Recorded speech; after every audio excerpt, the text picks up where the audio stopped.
मुख्यमंत्री लाडकी बहीण योजनेमध्ये जर आपण पाहिलं तर लातूर जिल्ह्यामध्ये 1,47,000 महिलांनी अर्ज केलेले आहेत। या महिला या योजनेसाठी प्राप्त झाल्याचं आपण पाहतो आहोत।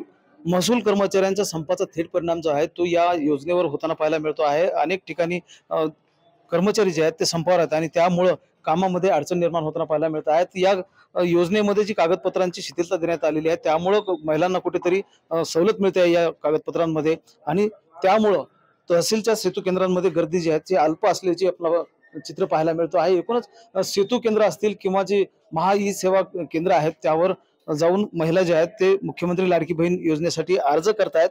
लातूर जिल्ह्यामध्ये 1,47,000 महिलांनी आतापर्यंत या योजनेसाठी अर्ज केलेला आहे। हे अर्ज जे आहेत ते प्रशासनाकडे प्राप्त झालेले आहेत। मराठी लातूर।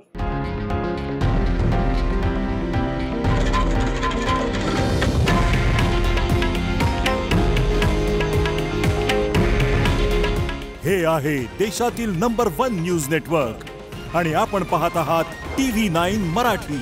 काळजी तुमची, हित महाराष्ट्राचं।